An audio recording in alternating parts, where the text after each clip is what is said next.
not add a pin? Yeah. Okay. In progress. All right. Hello, everyone. I think This we're meeting live. is being recorded by Update AI. Oh, okay. Thank you, Update. Please note the call is being recorded. We hear you. Great. Great. I wonder if I can mute. No, they're all muted. Huh. All right. I think I fixed it. There's a weird toggle. That is weird. I feel like that didn't happen last time. Are you live? Are we on Twitter? I don't see it. Yeah, we are. Okay. Okay. All right. Hello, everyone. Welcome to another SaaStr AI Live. Please note the call is being recorded. Great. This meeting is being recorded by Update AI. That might be a new Zoom setting, huh? Yeah, it's pretty terrible, actually. It's pretty terrible, Zoom. It's pretty terrible. Maybe because they have to it. The good presentation. Give us a minute. Yeah, maybe. What? Might have to research it afterward. Yeah, do they have to announce themselves now? It's for the best. It's for the best, but I did say it can't unmute itself, so that's a little funny. Yep. Okay. All right. Hello, everyone. Welcome back to another SaaStr AI Live. We wanted to do a follow-up from the AI day we did a couple weeks ago. We did not make it through the whole thing, and I actually think a lot has changed in those 2 weeks, just with the wider, let's say, release of Claude Cowork to a lot more users, including ourselves, to use, try, and then obviously I know also Claude Code got a lot of updates in the last 2 weeks, as well as just like the models that are core to Claude and OpenAI. So we wanted to do an update basically on where we're at, just with the lens of our journey of like building versus buying all these SaaStr AI agents and now apps, and kind of encompassing some of that with everything that's been going on in the last 2 weeks, because a lot has happened. So we're gonna go from there. As always, please ask questions in the chat. This meeting is being recorded by Update AI. And we'll take some questions at the end. Okay. No, let's see, having a connection tonight. It's okay. Okay. All right, I always like to put this slide first for those who need it. And just to preface, as always, you can go to SaaStr.ai/agents if you want more info on any of the either third-party tools or things that the apps we vibe coded today are all listed there. We have like a newer community listing that we have there as well that you can play around with and see what we use and how we use it. So that's that. Okay, so getting into this is the 90-10 rule, Jason, that you originated. So would love to get your thoughts here just to kind of kick us off. But basically our rule from the last, 9 months, 20 plus agents, 6 plus, now maybe 8 with the 2 that I'll focus on today that we made recently in the last 2 weeks. So a bunch of apps we've made both for internal purposes and then actually now external facing. The rule we've had has always been, buy 90% of what you need if you can off the shelf. Do it where, there's already a solution for this. Like, we're not trying to vibe code our own CRM tool or anything crazy like that. Like, we have agents that we use for outbound and inbound. Those are all third-party tools. Like, I'm not even going to attempt to recreate those in what we're doing in vibe coding.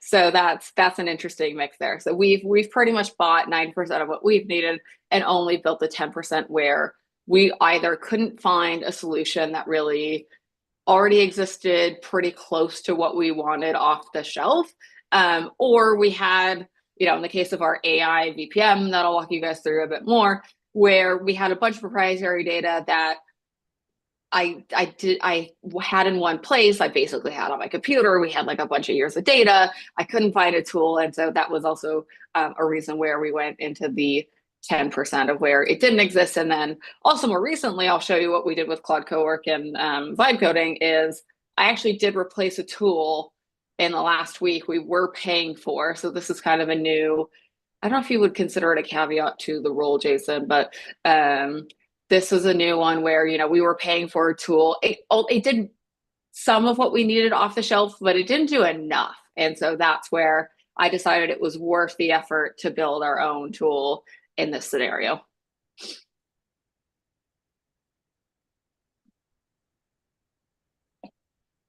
So yeah, we have about 20 plus agents. Jason, you spent a lot of time vibe coding some of the apps that are now forward facing. But yeah, we do use a lot of third party tools. I think in those evaluations, it's typically been, okay, are these vendors and tools we can trust? Again, does it do like most of what you're looking to do? And if it does, like there's so many, I think, nuances behind the scenes that are maybe unappreciated when you start vibe coding and learning how to do it really good. Things like compliance, things like security, data warehousing, like these are all things I don't want to tackle, even as good as we've gotten at vibe coding. These are all things I don't want to tackle. The other thing I've already fallen into is the maintenance of all these apps, right? Like Jason spends a lot of time in his day doing maintenance of these apps. I now have to spend a bunch of time with the apps I've created, maintaining them. And so it just kind of compounds on itself, where then you're also now just spending time doing a bunch of app maintenance or agent maintenance. So it is a big time suck as well. Anything you want to touch on there? No, I think there's a lot to dig into in here. Yeah.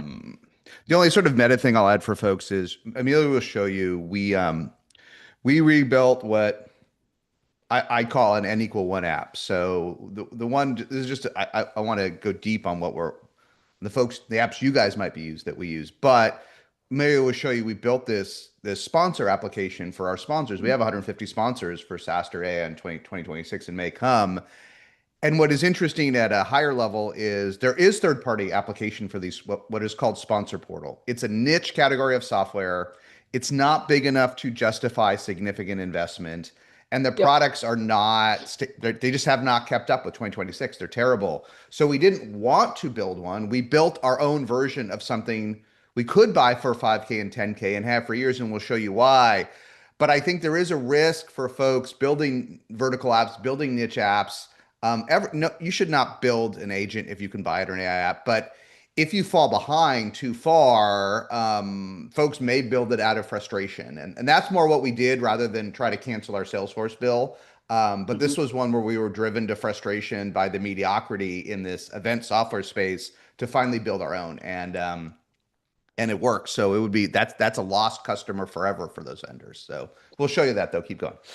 Yeah, I'll show folks. So yeah, this is my evolution of the 90-10 rule of, this, again, we've bought a lot of third-party tools. They're on SaaStr.ai/agents. You can see the ones we use multiple for outbound, we use one for inbound. But like when we go to evaluate things, right, again, if we can find a solution off the shelf, we're gonna go for it, right? Like we are famously 3 humans, 1 dog, and like 20 something agents now, and like 8 apps. So like we don't have a lot of human manpower to keep up with these, to go through SOC 2 compliance, to use a data warehouse other than Salesforce. Like a lot of our apps and agents all push back into Salesforce. It's a great system of record. I'm not trying to vibe code, an inbound agent. Like I'm not trying to vibe code another outbound SDR. Like there are things off the shelf that do that really well. It's not a good use of your time. I think that's the other thing too. Like just because it's feasible, sometimes it may not be the best thing to vibe code, even though you could maybe do it, because it's just going to be an ongoing time suck. Like I really had to weigh the pros and cons of vibe coding our sponsor portal that I'll show you guys, because we had something off the shelf that worked. But I just got really frustrated that it was lacking a bunch of features that I knew would be possible to vibe code into an app and like make it better. I was like, you know what?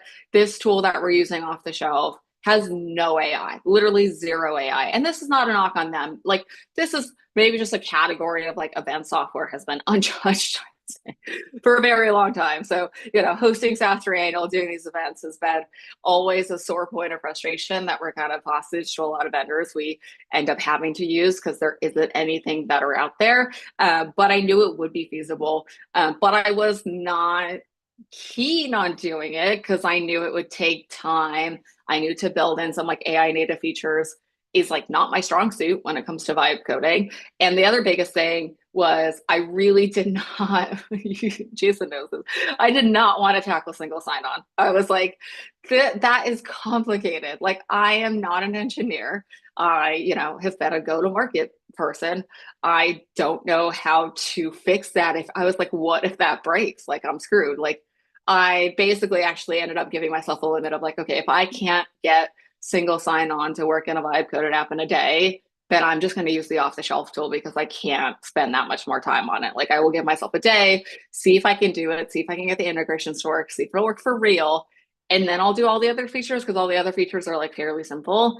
And I was like, if that works, then I'll launch it. But if not, I'll go back to what we were using because it's just too risky. I was like, this is super risky. Like, we have 150 sponsors, this is millions of dollars of revenue and customers at SaaStr that rely on this portal and this backend to work and get the information they need to come be, a successful customer of ours and sponsor at SaaStr.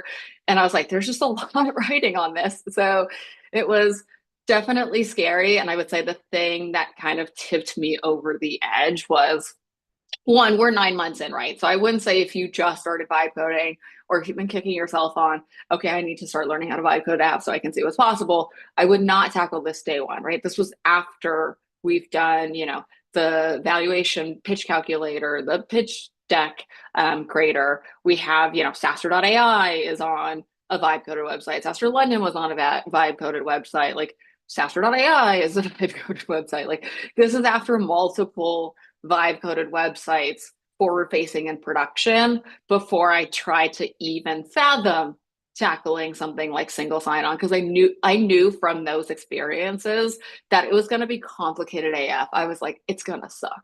I already know it's going to suck. So I feel like that was a lot of hard I was like, okay, because it's going to suck. I know it's going to suck. I'm going to give myself a day. But I also think it ties back to, I think there's all this social media hype around, okay, like, what are people, obviously Lovable, Replit, On Fire, Vercel, like all of these tools are on fire. They're all going to be at SaaStr. Like, all these guys are, obviously benefit and friends. And I do think there's so many great stories coming out of people who have vibe coded things and are now profitable from apps that are in production. But if you actually look at Anton's tweet that Jason wrote up from, I think this was in the last week, like, they posted, what are most people vibe coding? And I feel like this is super interesting because it really applies to the 90-10 rule of like, if you look at this, it's not till number 4 that he got to replacing, or rebuilding a custom built SaaS app the way that we did. Literally number 4. Number 1 is rapid prototyping, and that makes a ton of sense, right? Like, you don't want to wait for your engineer team. Maybe you're on the go-to-market team, so you're not as technical, but you're like, I just need you to fix this on the website, or we have a new product, or we have a new case study, and this is how I want it. Like, it's perfect for that. Like, you don't have to get all in the weeds. Maybe your engineering team will take it and actually make it real and forward facing. So like, that's a great use case. That's a great, I think, also first use case where a lot of people come in to vibe coding. And I was like, okay, that makes a ton of sense. So it's just interesting to see that reflected in his data of what people are actually using vibe coded apps like Lovable for. I think 2, building internal tools. That's what we did with our AI VPM, which I'll show you guys next. Again, that made a ton of sense for us because we knew it was going to be internal facing, right? Low risk. We couldn't find an off-the-shelf tool to do what we wanted in marketing. Like, too many of the marketing tools right now are either like actually sales tools that have a marketing wrapper around them, or are just glorified copywriting tools. And that's not what we wanted. So that's where we fell into number 2 and built that tool. Number 3 is something we do a lot of. We actually do it a little bit more automated, but you can basically API into making slide decks real, right? So if you have something like, everyone's call recorders here, you can take a call recording, put that into, pick your poison tool, Zapier, Adyen, whatever, API it into Replit, Lovable, Gamma, have it spit out a custom website for the prospect you just talked to versus, waiting to send a generic deck to them. We do this all the time now. It's actually a really great use case for go-to-market, really low risk because you're just going to send it to that prospect, right? Like, if they share it around the org, great, but it's not for like the whole internet to see. It's you can password protect it, right, fairly easily. It's pretty secure. Like, there's probably nothing proprietary you're going to put in that deck. on that website. Again, low risk, so it makes a ton of sense. So I think just interesting to see here that it's not till number 4 where he was like, then we see people starting to recreate simple and I appreciate he said simple SaaS apps, not it's like not complicated, simple things like the ones I'll show you next that we built. Super great for this, but not, again, we're not trying to rebuild Salesforce. I'm not trying to recreate our marketing automation platform. I'm not even trying to recreate some of the AI agents we bought off the shelf. Like those all do that really well. And there's just no need to build those things when you can feasibly buy them. So I'll show you some of the 2 things we've built more recently, and also why it's interesting that we've built these recently in the last 10K is like a month old now. And the sponsor portal is literally weak code. And I honestly, and part of that build versus buy, which I think is on the next slide. Yeah, 2 very different reasons here. And also I think part of my hesitation to rebuild something like SaaStr sponsors would have been greater had it not been for Claude Cowork coming out, right? So it came out, I would think, January in beta, and you have to be on a max plan. So my max plan got it like Feb 1 or something. So I didn't have it for that long, but I was like, okay, between that being literally on my machine and then Claude also having Cowork in browser, I was like, oh, like it can do a lot actually. Like it can see everything. It can take actions for you. So I was like, you know what? If I get stuck vibe coding this SaaS app that I need for sponsors, because I know it's a little bit more complicated with like single sign-on and like it has some unique data that's like unique to each customer, let's say. And I was like, obviously single sign-on will tackle a lot of that, but if I get stuck, I felt confident having used Cowork for a couple of days to be like, okay, I think Claude could probably bail me out if I get stuck. And the other part of using Cowork so much was that because it's on my machine and I was recreating an app we already used, it was easier to do it because it could already ingest all that stuff. Because again, it's on my machine, it was in my browser. And so it basically took all that good stuff, which I'll show you, and helped me write a spec for vibe coding, and then also helped me when I got stuck a couple of times with single sign-on to get unstuck. So like, I don't know if without it, I could have done the whole project and app to completion. I'm going to be honest. Like, I don't know if I could have, because it just, it kept me to my, restriction I put on myself of like, okay, if I can do this in a day, then I'll do it. But if I can't, I'm going to go back to the third party off the shelf tool we built, which I think is a good restriction. And it was a whole day. I was like, I have no meetings this day. I'm literally just going to figure out how to do. I was like, don't talk to me, don't Slack me. I'm doing single sign-on. I'm trying to figure it out. I'm like in a dark hole. And so I think there's 2 very different reasons here. Part of it to an earlier point you made, Jason, was this tool in particular for SaaStr sponsors that I decided to recreate with vibe coding had no AI features in it. I was like, it's February of 2026, and there is not one single AI, not even a lightweight AI feature. Nothing. Not like, hey, put the sponsor's name in or put your customer's name in, and then we'll use AI to backfill their address and their location and how many employees they have and their company size and where they base and like give you a little blurb about them. I was like, that's AI 101. That's so basic for an agent to go into. Like, how is that not even in the app that we've been using for the past couple of years? And so I was super frustrated that there was literally 0 AI in the tool we were using. And I thought, you know what, I think it's just time to rip the Band-Aid and recreate it ourselves, because I know for a fact I could get AI not only into this tool, but it will make life easier if the single sign-on works. And so I was like, you know what, and to be fair, I also did look for a different third-party tool that maybe had more AI in it that would do this like unique sponsor, but it's fairly unique. Like this is, again, event SaaS apps are fairly behind and all this AI stuff. Like there was not one I could find off the shelf to do this. Similar to the way that we built our AI VP of marketing, which is internal facing only. So I'll show you guys some screenshots of it, and then I'll show you SaaStr sponsors, which is external facing. again, same thing. We could not find a third-party tool more specifically for marketing. Obviously, there's a lot of sales tools out there that are really great that we're using. And sometimes I do use them for marketing, but I couldn't find one that was all encompassing. That was like, okay, I'm going to take all your data from the last 10 years. Like, this is something we also couldn't hire a human to do, because asking a new marketer to look at 10 years of data of, hey, what's worked for SaaStr, for sponsors, for tickets, for customers, for media. We have like a whole media business. Like, they would blow their brain. Like, it's too much. Like, it was just too much complexity. They'd be like, I don't know how to process all this as a human being. And so I was like, okay, clearly AI can easily actually process all this data, which it did. Like, it again, it probably took a day, because I follow this rule quite strictly of, I gave it a day to like ingest all of our old data, come up with like analysis of it, come up with what's working, what's not working, what are we not doing, what are, do some competitive analysis, what are other folks like a SaaS are doing, what's working in AI, like what are the benefits I can get out of putting and injecting more AI into this process. And then I let the AI run with it, right? I was like, okay, come up with an actual plan. And so that's what we did for these, again, two vibe coded tools. I think two very different reasons of like, one was internal facing. So I think to Anton's point, like that's a great reason to vibe code something if it's just going to be internal facing. The other one was, again, to replace a simple SaaS app, but also it had zero AI functionality. So it was like, there's just no benefit to sticking with this tool.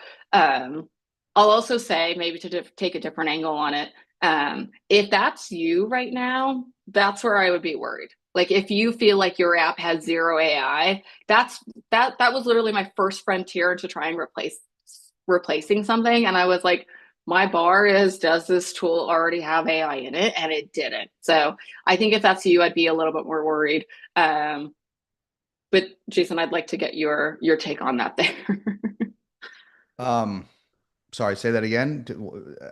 I think we hit the point. Sorry, I missed the subtle points. Yeah, all good. I think just like, oh, if you haven't built out yes, something in AI in your app that moves, yeah, that really moves the needle, yeah, you should give up. The LLMs are available to everybody. Everything got really good around last summer, fall with Claude 3.5, 3.7, and they're really good now. And it's not that hard. I mean, listen, I don't want to spend all this time. I want to show folks what we built and answer questions that we didn't get. But honestly, here's the tough part, guys. The VPM. Let's get to it, because the VP marketing is niche to us. The sponsor portal. If Amelia, with 2 days of hard work or day and a half, is able to build something better than it's on the market, you should be embarrassed if you can't do that, right? So I think it's time to be honest and ask yourself, does your app still make your customers jaw drop? Is it still magical? Because there's really no excuse today, and you're going to be quickly disrupted and churned if you can't build something magical with your AI app today. Stuff's so good. So, but let's keep going. Yep, it's so good. It's yeah, and to your point, there are some good questions. So I'll walk you guys through both of our more recent custom built agents, and I think there's some good nuances here of like, could I build these two apps this time last year? Probably not. Like, not only have things gotten really good over the last, more so 9 months than the last year, but in the last 2 weeks with the new models and obviously with Cowork, you could do a lot faster. And I think that's a big unlock that people haven't quite fully realized yet. I know I see a lot of folks who have realized this about Claude Code and, GPT coding and all that jazz. But I think just having Cowork sit in your machine, sit in your browser, see what you're doing, be able to take actions it was the first time I was like, oh, I'm a little scared for myself. as the agent builder and as the person who has managed all these agents for the last 9 months, I was like, well, give them a year, they may not need me. they may not need me in a year. So we will see. Maybe we're more than a year off from that. But I was like, it's gotten scary good, crazy fast in the last 2 weeks. I'm like, it's only February 11th. Like, it's gotten really good. So going first to our custom AEI VPM. So again, we couldn't find a tool that would do this. I think the real problem here was finding a tool too that could not only ingest all of our proprietary data from the last 10 years, right, which we needed AI to do. We knew that AI would be able to like an agent would be able to understand all the data, would be able to come up with an action plan, like an actual coherent plan of, okay, here's what to do every single day from, and I did it for a short time. I was like, let's do it for the next 6 months, right? It was January, now it's SaaStr. Let's do a 6 month marketing plan. And you're going to output from me first at a high level, right? So this was an iteration. It was all based on data of what's working, what hasn't for, our sales, for our marketing, for our go-to-market team, to really push us and keep us on track. I was like, I need something that will keep us honest and is also, other than the data, doesn't have bias, right? The agent is just going to look at everything across the board. It has real-time API inputs of where we are today, and it'll adjust in real time. It'll say, like today, it was kind of roasting me for being behind on our summits. I was like, I know, I'm getting there. You're faster than me, agent. And so it's just really interesting. So we custom built the AI VPM, more specifically using, third-party tools we already had, because I basically wanted to take the data of what's working the best and then put it into this new agent. I took a lot of, historical data. I put it into this agent. I used Zapier because obviously that powers a lot of other workflows to push back and forth and pull back and forth. So it's got webhooks, it's got APIs.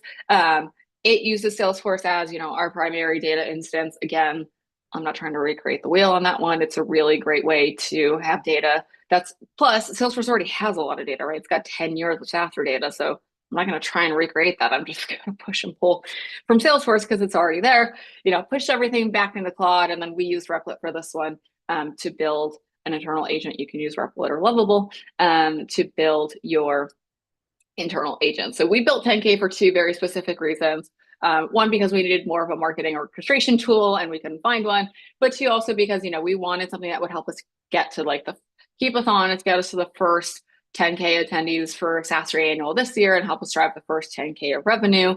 And it's giving us literally actionable to-dos. Every day it's the first agent now I log into, other than our outbound and inbound agents, but this one is typically first because it keeps us honest of, okay, here are the campaigns you need to be running this week. Here's the copy for the campaigns. Here's the email copy. Here's the ad copy. Here's how much you should be spending on ads. Let me look at where you're at today. Every morning, I'm like, agent, look at where we're at today. It'll say, okay, here's where you're at towards those attendance and revenue goals and sponsorship goals. Here's where we should, adjust those levels and dials maybe a little bit more. Have you tried this thing? Or sometimes I'll be like, hey, I'm thinking of doing this, which is not in our game plan. Is it a waste of time or not? It's a really good co-pilot for me to bounce ideas off of. So that's our AI VPM. It's more so internal facing, but I'll go back to what it looks like for a second. So this left-hand rail is what our AI agent looks like. Again, it's got a lot of proprietary data. So I took some screenshots that were more high level. But this is, it's okay, here's the setup week, here's the launch week, here's how many tickets you need each week. When you click them, then these are also further clickable. It'll say, okay, here's what you need to do this week, right? It's telling me hey, create this promo code. Make sure Jason 20 is on, which it is. Make sure you're running ads to it. Make sure all of your AI SDRs are optimized for sponsorships and tickets. Here are the campaigns. Here are the target audience you need to hit. Here's what you should promote to them. It's literally giving us all these things, which has been a super handy day-to-day tool. And it's been, again, just a nice co-pilot to have kind of off the shelf and vibe coded. Again, it's high stakes in the fact that we rely on this now, but low stakes from the fact that only our internal team needs to access it. We had to hook up some APIs to it to have real-time data, but other than that, it's not trying to solve anything crazy. And so for all intents and purposes, it's a simple SaaS app or Copilot or agent or whatever you want to call it, but it works pretty well. Okay, SaaStr Sponsors is our newest one. This is the one that I use Cowork a lot more for. If you can actually go to SaaStrSponsors.com. So this is external facing. If you're logged out, which I'm logged in, you'll still see a bunch of the stuff. If you want to take a look at the website just to see how it works, you can go to it. We decided we would just leave it open, and then you would only need to sign in for things if you wanted to actually submit a task, you have to sign in. To pick your booth, you have to sign in. So, you can't pick your competitor's booth to be really far from you. It's got some gated features there, but for all intents and purposes, we were a lot of our sponsors have either third-party agencies or other contractors they work with when it comes to something like SaaStr. So we're going to keep it open so that anybody can access most of the information at any given time just to see it at a glance. But if they need to take an action, that's when it'll prompt them to sign in. Interestingly, that is something that I wrote into the spec with Claude. I was like, and I'll actually show you that, and then I'll come back to the website. So as I've already said, we were paying for an existing tool here, but I'll open up my Claude chat. Okay, it didn't come up in the browser. Let me see if I can get it to, it's so used to be on my machine. It was like, can I open on your Mac? Let's see if this works. All right, cool. In the browser's a little better. All right, so this is the whole chat. I linked it in the slides. So if you want to read my whole chat with Claude on speccing out the sponsor portal that I built, go for it. I actually think it's a super important step if you are going to vibe code your own simple SaaS app, is to write the spec first. And actually that was a pro tip from Jason, is to write the spec first so that it's kind of like bounded. It knows its parameters, it knows what it's going to do, and it's not going to go crazy on like trying to self-validate and do like a bunch of crazy features that maybe would break in that you don't need. So highly recommend writing a spec first. I happened in this case to have an existing tool, so I gave Claude that existing tool's URL, just the front end. I was like, here's the URL of the front end. Take a look at it, see what it's doing. It looks very similar to the one that's live now. And like write me a spec, but also in the new spec, make sure you have, basic AI features and tooling, make sure that anything I put in is going to be able to have that functionality, like let's benefit from AI, like let's build that into the platform where the other one didn't have it. And then certainly you can see it's here first. I was like, most importantly, it needs to have single sign-on. So whatever you write for the spec needs to keep that in mind, that like it's going to be a single sign-on tool. I literally said to Claude, I want to keep it open since our customers have people that are going to work on their event sponsorships with like their agencies. That's super common, right? These are really big companies that we work with. Sometimes some are startups, and so sometimes it's also like the CEO or like their chief of staff is on it. And so I wrote that all into the spec. You can read it all there when you're board leader, but I think it's a good format to always write the spec first. It's super important to be able to do. And then like, have a conversation with it of like, okay, does this look good? Mine looked pretty good, V1. So I was like, okay, this looks like what I want. So that was the first thing I did before I went into, in this case, these screenshots are from Replit. So then I took what I wrote with Claude as a spec and I put it into Replit. And you can see when I very first started, I said, how can I add true single sign-on, not like faux single sign-on? Sometimes the vibe coding apps, like it'll do stuff that's not real. So I was like, true single sign-on, make it actually real. And I wanted to do this because as simple as it sounds, actually our old third-party tool we were using for this didn't have persistent single sign-on. So like if I signed into our previous application of this and I submitted a bunch of stuff to SaaStr and then Jason logged in, let's say to the same instance, he wouldn't see what I did. For some reason it wasn't persistent. So that part had always kind of annoyed me. And so I was like, oh, I want to do true single sign-on across the org so that, we only gate things that we need to, anybody from their agency can do it, but also, make it smart enough where like if they join and it's their company domain org that anybody can join. Because the other annoying thing we had to do with our old platform is like me or Wendy, who's on our production team, or David would literally have to invite somebody anytime they needed to add somebody to their instance. And I was like, why? This is the age of AI. Like, can't you just look up their domain, see if they're a sponsor, and then like let them into the portal? And the answer was yes, it could do that. And so that's where, again, I used a mix of co-work to help me think through this, as well as the Replit agent that is just in the agent to say, okay, what can I use to tackle single sign-on? It's not a native integration yet, but I think it's coming. They use a tool called Clerk to tackle single sign-on. And I was like, okay, let's do it. So I had to sign up for Clerk. And then my chat's really long after this, but this is how I go through building true single sign-on and some light AI features into this app that we were previously using. So I'll go back to it because it's pretty cool. Exit full screen. So yeah, this is what it came out with. I think part of where I used Cowork a lot too for this tool specifically was since a 2025 version of this exists that I paid for, in that, not only did I write the spec with it, I was also like, okay, you've now ingested and written the spec for the new portal. Great, I already gave that to my vibe coding app. Now take all the information from this year and put it into this, like help me rewrite it so that I can give it to the Replit agent to put into this portal so I don't have to copy paste a million freaking times. Like just do it for me. And then the other thing I did was actually made this a lot smoother and a lot faster. I just gave Claude Cowork, because it's on my machine, I already had all the contracts, right, of all of our current sponsors, all of our current customers for SaaStr Annual this year. And I said, work in this folder, go through each contract, and like, this is what you're going to need to do to create this like app. And I told Claude specifically, write it in a way that a vibe coding app will understand it, because I'm going to give it to the vibe coding agent. Like I'm basically going to output with you as an agent and give it to another agent to deploy.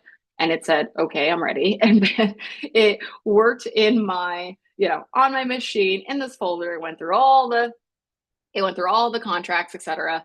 And it came out, and I told it to look for a few specific things. I was like, one, make sure you're capturing the company, their URL, etc. Two, make sure you read each contract to see how many sponsor passes they have, because this is important for registration. And that's like one of the first things people do when they log into the sponsor portal. I was like, two, see how many customer passes they have, see if they have any speaking stuff, and then also tell me what day they sign so that I know what order that they'll be in for booth selection, because that's what we use for booth selection.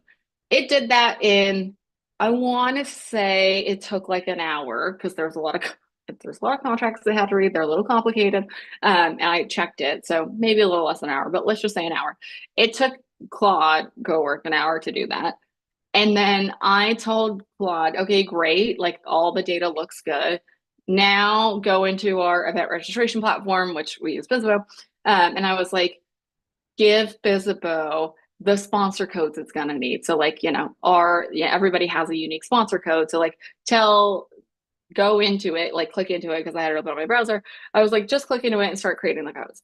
It started making the codes on its own. Again, probably took another 20 minutes to do that. It went through everybody, made their codes. I was like, great, now make all of their customer nomination passcodes and all their promo codes and all that. Everything I just did there with like Claude Cowork in a couple hours, we used to do with a human. We'd be like, hey, check the sponsor list, check our contract, like go into each contract one by one, read it yourself, put it into Bizzabo, tell them how many tickets they have, create the promo code, and then email it to them. Because back in the day, our old tool we were using couldn't ingest unique codes like this. So when I click this one, it goes to like a SaaStr code. When a different sponsor clicks theirs, it goes to their sponsor code. I'm not going to show you their codes so that you don't use them, but it goes to their unique registration code for them. And so I was like, that literally used to take us a day, and Claude just wiped it out, and he knocked it out in like an hour or two. Like, what a champ. So it was super interesting, right? I was like, I know this is something that AI can feasibly do a little bit better. It also like made this entire timeline of what we do. It made our campus map more interactive, so that when sponsors come in here for the first time and get a lay of the land, they know exactly like, okay, what do these clouds mean? Like if you're a first timer, it's probably a little hard. So it added all these widgets so that you could see what they are. Pretty cool.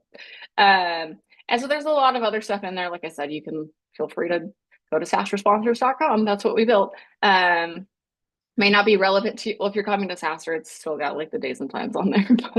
But I think it's just interesting to click through it and see what is feasible and possible as a now forward-facing app.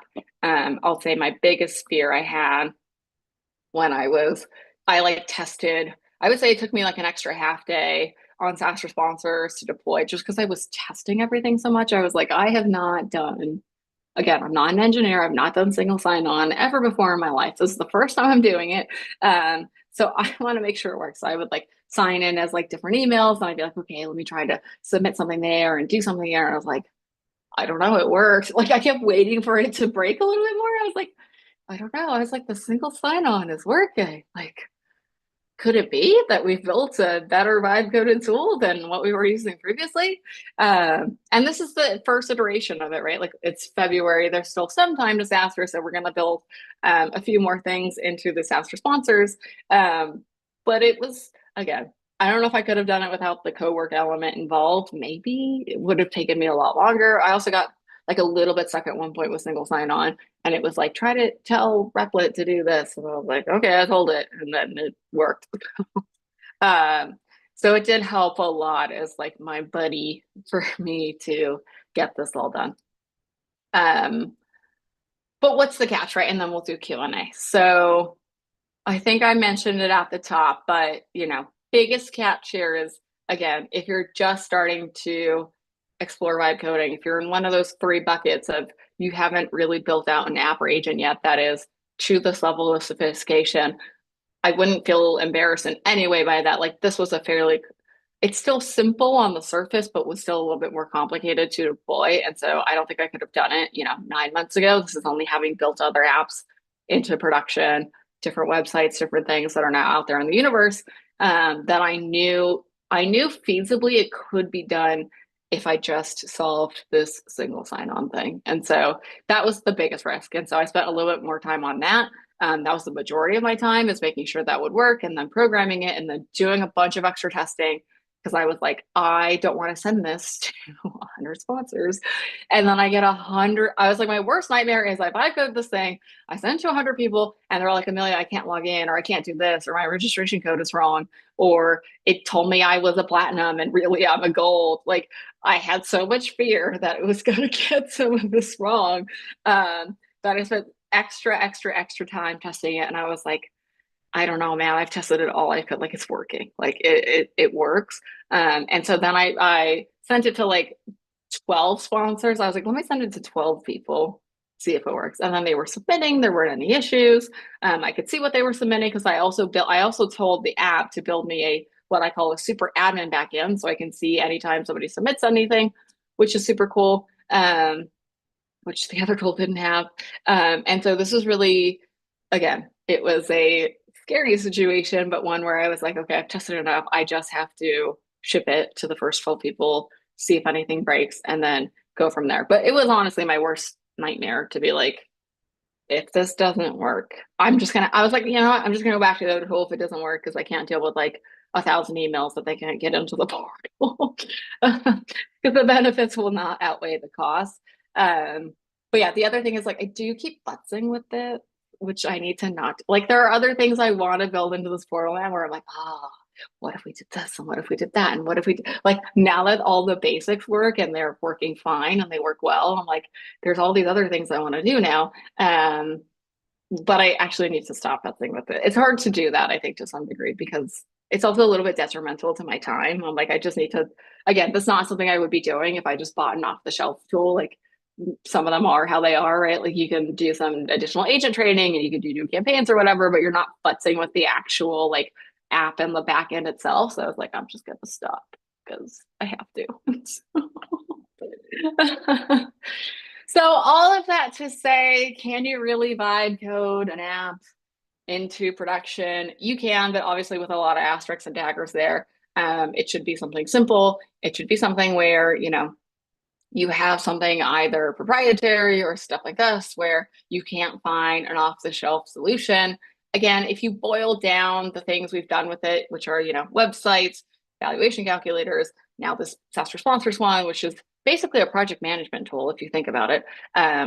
It's not super like, they are complex, but they're not complicated in the sense that, like, feasibly, yes, you can do these things, again, versus like trying to vibe code your own.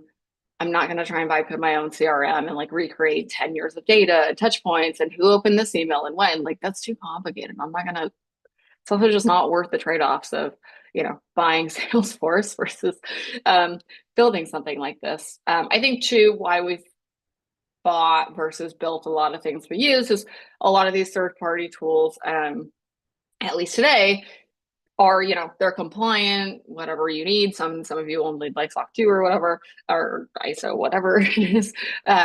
They're secure, right? Your data is safe. Like this is, again, neither of these two tools I've built recently are storing like super proprietary data. So to some degree, there's probably a little bit of risk there, but it's worth the trade-off because anything is not the end of the world there. Again, it's not like table stakes. And typically too, these apps that we've bought and have, we have an FDE at each of these, and that's not unique to us. That's just, how these products work in this day and age. Most folks will pair you with an FDE to get it going and to help you run it and deploy it, which again, for a time perspective, has a lot of benefits to somebody who knows how to do this fully. I'm going to let them do it. Like I'm going to spend, once a week with them. Like I still spend once a week with like qualified hours in Agentforce, but I'm like, hey, it's 15 minutes. Here are things I'm kind of looking for our agent to do. They go off and do it, and then we come back. Like I'm not spending the rest of my week trying to futz with these agents all day long because they can't. Like there's other things to do. Any last points on that, Jason, before I get into questions? No, I think you hit it. I want to save the remaining time for questions. One Captain Obvious point though. To Captain all the stuff. Obviously, everything. The quality of these apps you can create yourself is accelerating. If you haven't done it or don't get it, now's the best time to start vibe coding, right? If you have to, right? The next best time is probably next week because the pace of acceleration is so great. Stating the obvious, I asked Claude what the value of Amelia's time was. And Claude said, depending on how you calculate it, between $1,000 and $2,000 an hour. That's her time. Now that we're such a lean team with so many agents, so few humans, so there's no economic justification for software costs to building these apps, right? You can buy them for 10 grand. Like it makes no economic sense. So you have to really need something that you can't buy today. It's almost the beyond the 90-20 rule. If your time is if you're working in Tulum or Bali and you're just futzing around, I don't know, your time might be worth $5 an hour. I don't know, but this is something we had to build for someone built that's worth $1,000 to $2,000 an hour. You have to be careful to bound your time. You have to be careful to not futz. But that's the bar for us to build something versus buying something. It is not economic. So anyhow, that's what Claude said. But it is worth it because these are high impact things where we get extremely high value out of an AI VP of marketing, and a sponsor portal that will interact and manage 10 million of revenue and make that process infinitely better than it's been the last 10 years, like infinitely better with AI. So those are two thoughts, but we can go to questions from there. Yeah, it's fine. It's not like somebody asked me yesterday, they're like, hey, would you white label the SaaStr sponsors? I'm like, just don't code it. Like, no, I think it is, but then you have to support all the customers. You have to do all of it, I was right? like, I'm not supporting you. The future of vibe coding actually, and we've worked closely with the Replit team on this. It is early, is now that you can really build these things for real. And when we started on Replit last summer, and it was true of Lovable and Bolt and others, it was very hard to get something into production. It was if you've watched my journey. Now, if you put in the time and you have some familiarity with how to build software, you can build most apps that you want to. It's radically better. So the next frontier is maintaining them.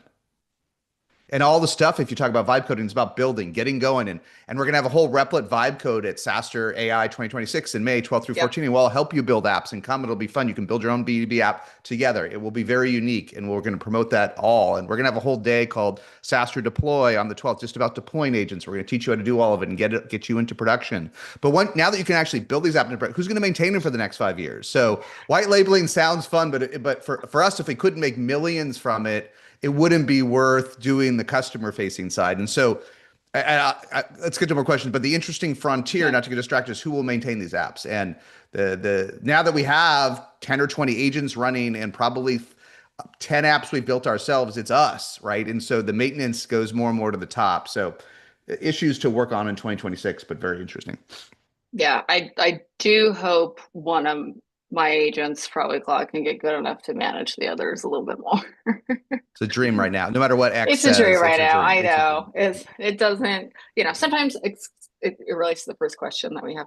Sometimes he times out. Like even on my Mac, I'm like, what? Like I'm on like the beefiest MacBook Pro you can have, like maybe I need to move to a Mac Mini in the closet, but sometimes they'll time out on my machine. I'm like, dude, Yeah, but no. but these apps don't time out.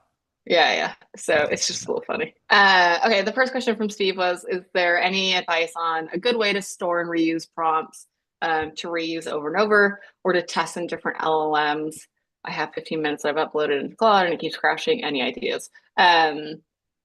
I think just a quick one on that. If you haven't tried Cowork or in the browser, or if you're not on the Max plan, I'm gonna say like I got so frustrated being on whatever the base plan is of Claude, whatever it's called, Pro. I was like, I have to go Max. Like this is so stupid. And then it stopped. Like so every now and then it'll crash or he'll time out. But definitely less often. I think having him in the browser and always using I honestly think Opus 5 was still fine. Like Opus 6 seems to crash a little bit for the last 4 days, but I think it was fine. So I actually think there's, to answer your question more bluntly, there's no great solution for this. I still have a backup Word doc of all my prompts and contexts that I put into different agents too. So again, there's not an AI to do this for you.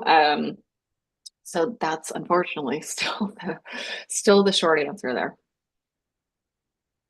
Okay, next question.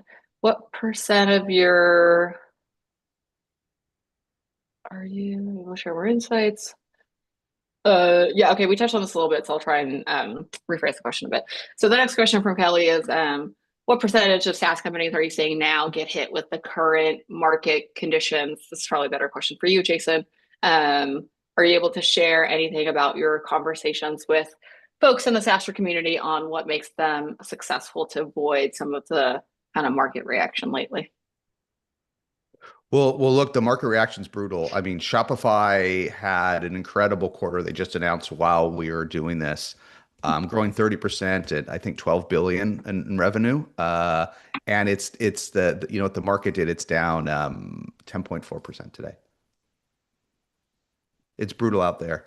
And what can you do? Well, first of all, we'll on 20 VC with Harry and Rory, we have Michael Cannon-Brooks, the CEO of Atlassian, coming to talk about it live. We recorded it yesterday. So listen on Thursday to that pod. It's pretty good because Mike talks a lot about this, practically speaking. His response is there's nothing he can do. He's got to go with it. He's got to motivate the team and Yeah. get them through it. It's like, you know, Atlassian beat the quarter. It's re-accelerating at 5 billion in revenue and it trades at 4x ARR. Like our world that we know doesn't really work if Atlassian gets 4x ARR, or if Shopify growing 30% at 12 billion falls 10.4%. The world that we've grown up in the last decade doesn't really work well. And you really can have two options. You can sort of hope and pray that we get back to the old days. I think that's what most startups are doing. When I get investor Yeah, updates I from see it. folks that aren't that AI forward, that are still single product, they're just kind of hoping that things will get better because they're not publicly traded. But the simple answer is you have to get AI budget. You have to grow faster. That is what the world's saying. It's hard, cry me a river. Like you have to grow faster every single quarter. And if you're not in B2B, you're not getting AI budget. You're not changing the world. We had to build the sponsor portal because the dated crappy SaaS B2B products weren't agent level. They weren't disruptive. But the one we built is disruptive. Now hundreds and hundreds of human hours are going away because AI can handle the sponsor portal. That's what you have to build, something that good, or it's going to get canceled like this 10K product we just aren't renewing.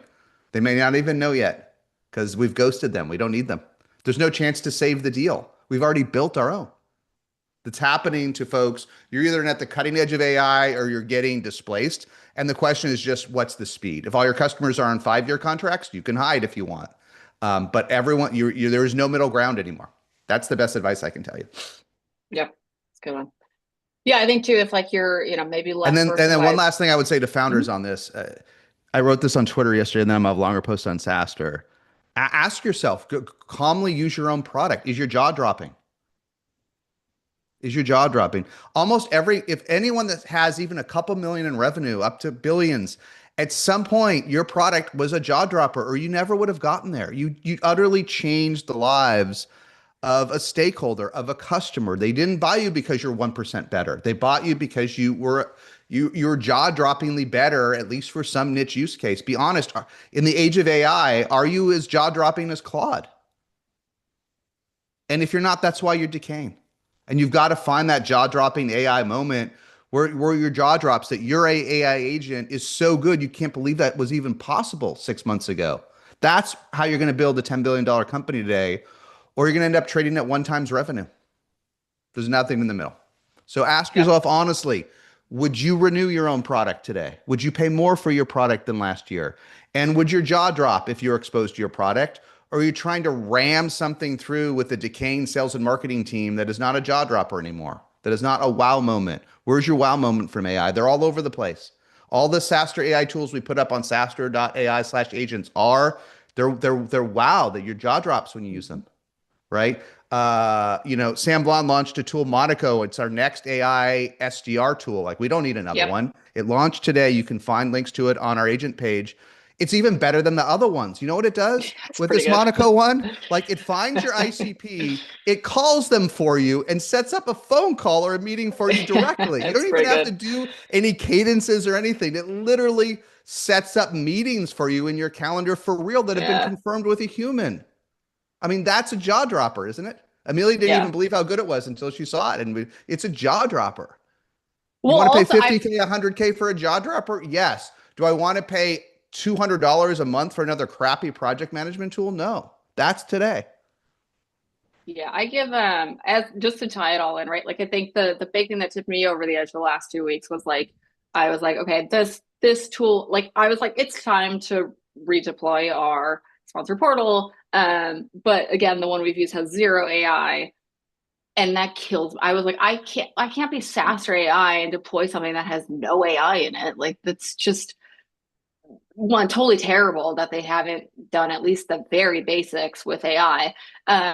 But it's funny because after I showed it to you, Jason, I think you made the comment like, well, what about these other apps? And you named a couple other ones where I was like, honestly, I feel like I could start to rebuild those. Maybe not till after annual, but there's a few now that I'm like literally looking at where I'm like, they fall into the same bucket of they have not benefited from AI at all. There's just no new AI features. There's nothing good about it. There's no benefits to it. I'm like, I'll probably move off those 2 or 3 other tools we named next because there's no benefit to staying. Like, there just really isn't. So, yeah, Monica's the newest agent. We've already started using it. We just got onboarded last Friday, so we'll check in like another week or so and tell you guys where we're at on this. Sam, who you guys might have known from Brex, who was the CRO there, launched this tool after going through this very frustrating process on his own of trying to wrangle human SDRs and VPs of sales and other folks to do outbound. But also when you're starting out and you're less of a maybe name brand as Brex became and then got bought, you may have problems at the early stage filling your pipeline, right? If you're at super early stages, you may have nothing in your CRM. And so Monaco's really cool. We're actually using it for a very unique use case that I think it's totally not their ICP, but the tool's pretty good. I was like, you gotta let me use it. They're like, well, don't you already have like 3 or 4 sales agents? I was like, yeah, but this one's so good that you gotta let me use it because I was like, I have another use case for it. Like, I have another part of sales and go to market that's not being tackled that I want to tackle with this agent, and then this agent can go deep on that. And so I'm pretty stoked on it. I'll go to the next question. That's Monaco. You guys should check it out. It's monaco.com. They actually own that domain. That's an interesting story, but maybe we'll have Sam on next time to talk about that too. Okay, couple last questions here. Let me get back to our chat. Someone asked if we've been looking at OpenClaw or ClaudeBot. Do you want to quickly explain that Ren is on We haven't. Listen, I ClaudeBot? get why engineers are interested. Let me, a simple answer. It's not interesting to us today. And maybe breaking guardrails and having rogue agents running around is just not something we need. I get it's very interesting. And we built an app called Ren AI. You can use it. It runs autonomously and has extended memory. So I get the appeal of it, but it's really not for what we want to do, which is, GTM type stuff, anything that needs to run autonomously, we can just have an app run autonomously. We can just have these apps that we built on Replit run 24/7. It's really not, I'm not saying it's not exciting, but we're not interested in breaking guardrails. Actually, what's more important for us is making sure the guardrails work. So we're Yeah, sort of the opposite. there's funny enough, I there's a get it's related. exciting, but today we don't need this stuff. Like, it's not that I'm not interesting.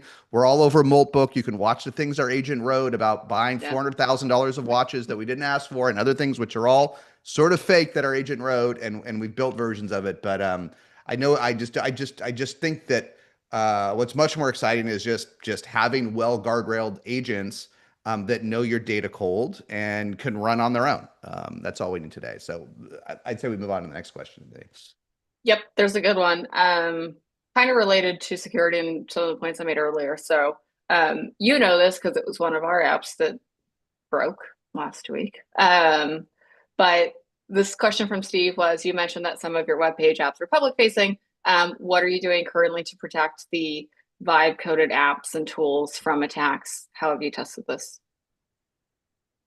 Look, I think it's a great question, and I think it's something that the platforms, first of all, I'll give you two simple answers. One, the platforms have gotten better. They all do basic security scans when you launch an app now. They look for private keys you've embedded in the code. They look for other things. They do a lot of the basic stuff, which is helpful. Two, one way or another, what you should do with the agents now is they're pretty good. You can do this in Claude code. You can do it in Replit. You can do it in Lovable. Is ask them to do the deepest security audit possible on your app, at least once every month or two. And they're pretty good at it. And it will, I'm not saying it's perfect, but it's better than most probably low-end developers would do if you had an outsourced dev shop, and they'll find an infinite number of issues, and it will take you hours and hours and hours and hours to fix them and undo it, and it will overlock your app down, and it will stop you from able to do uploads, and it will block your internal APIs, and it will drive you crazy. And each time we do an internal security update, it takes about a week to recover, to fix all the stuff we have to fix and unfix and refix. And there are more and more third-party tools. It's a real issue. It's a large issue, and it is not an issue that's fully solved. But the platforms are getting better. And then before you release anything with any customer-facing, at least with the agent, tell them to do the most in-depth security audit possible. And I'm not a security expert, but as a SaaS founder, I've lived so many of the issues. I've been through so many security audits. We've done our own. I think you will get a decent outcome, but it is an open area. Yep. Okay, we'll take a couple more, then we'll break. Question related to just our time trade-offs. You touched on it earlier, but I don't know if you want to add anything else. Do we have enough time to do everything else that we're supposed to do by spending so much I think time we're on at the these limit. systems? Yeah. We're at the limit. It's an interesting issue for the future. It's an interesting issue for your team. I mean, there are better people to build and manage agents than me and Amelia out there, but there's not like so many. And how many folks you have on your team? Like, who on your team could you hand these apps off to? Who can you hand off your agent management? I'm sure there are folks you are on your team that can do it, but I think honestly, you're probably lucky if 1% to 5% of your team we could offload the management we have. And I think it's a challenging issue of how many, we are at the max. We did add Monaco, which we love, but only because it's disruptive, only because it fills a gap that we don't have. Otherwise, we would not add another GTM agent. We're just overloaded with the inputs we have, right? So I think this is an issue that most folks haven't contended with, but we're at our max, and we're going to learn this year how to do it. Yep. There's some good. I'm reading through all the questions and also AI note takers in the chat real quick. If time you talk about your capabilities. Someone said, can you talk about the capabilities with AI.com? We don't use that one, so sorry, I can't answer that one. All I know is that they had a Super Bowl ad, and then they're doing that now, I think. I think it's off point. Yeah, I try. Yeah. It's just a hosted clawbot. It's not interesting to me to pay $30 a month for that. Someone else can do it. Got it. Okay. Take a quick question. What about, okay, another question from Eric. What about the human element? I was surprised that a bullet point on the buy 90 wasn't essentially, I have someone on the team. Oh, I was surprised that a bullet was that there's a human as part of the team. Yeah, I think, I'm not really sure what your end question is here. You need someone to manage the agents. I think. But yeah, I you don't know need what the someone to point is. You manage the need someone to manage agents. the agents. There's no set. Listen, maybe toward the end of this year when we do AI workshop Wednesday, it'll change. And I know some folks will challenge it, but for the kind of stuff we're doing, this is a lot of stuff you guys want to do. GTM agents, marketing agents, Yep. sales agents, interactions with customers. There is no set and forget. Mhm. There is set and less work. They are certainly each work. If you don't want to advance your agent particularly, every week it's less work than the week before, sort of. But when I catch up with Amelia each morning when we start working, she's like, now's my hour to catch up with my agents every single day. Every single day. Yeah. So we've talked about it before, but there is no set and forget in the kind of agents we're talking about. Unless you want mediocre outputs. If you want mediocre outputs, train it for a day and go away, and you'll get mediocre benefits at best. Yeah, I think Eric's commenting in the chat on part of his question, but I think too, like my response back was like a part of why we buy 90% of these things is if they'll give us a dedicated FDE. Like if they say, oh, like you'll have just our normal team behind it. I'm like, I don't want that. Like I can do that myself. Like I want an FDE. That's the new standard. That's the precedent that like Salesforce and others have set. I think if you can't get an FDE out of the tool you're trying to buy, maybe don't buy it or see if they'll push them to see if they'll give you one. I know that's the new gold standard. Not everybody has the resources to do it at scale, but for us, like if it does, if we can't get an FDE, I'm more likely, and it was the same for Monica, right? Like not only did Sam himself get on the call to get us set up in the agent, but he had his FDE team on there to be like, okay, here's how we can onboard SaaStr in like a day. And so again, that was part of the magic of why I was like, okay, I'll add one. It's a pretty good tool. I was like, it's pretty good. Two, I was like, yeah, since she'll give us the resources to deploy it, then I'll use it. Like not, then I'm more likely to use it too, versus again, building something where either it doesn't exist or they won't, or maybe another reason to build something is if they won't give you an FDE, then you kind of lose a lot of those benefits. Okay. With that, I know we're a little bit over time. So, to Jason's point, if you want to learn more, I use some of the SaaStr annual branding for this slide deck, but SaaStrannual.com. We'll be there in May. We're doing a full deploy day that's new on Tuesday. So content just like this on deploying agents. Some of it we'll probably do, but otherwise it's going to be mostly other folks telling you how to deploy different kinds of agents. They'll go deep, they'll do deep dives. So that'll be exciting. Come to that. Thanks all for joining here. Thanks for the nice comments and all that jazz. And we will do another one of these fairly soon because the world keeps changing it seems like every week. So we'll do this soon. But yeah, in the meantime, if you want to know more about the market and stuff, listen to it's the 20 VC podcast that Jason does with Harry and Rory every week. It is Thursday. It drops Thursday morning, so the new one will be out tomorrow morning. You can go to the 20 VC YouTube to watch it. There's a lot of really good insights. There's no politics, much like this. So highly recommend listening/watching that one too. With that, thanks for joining. See you guys next time.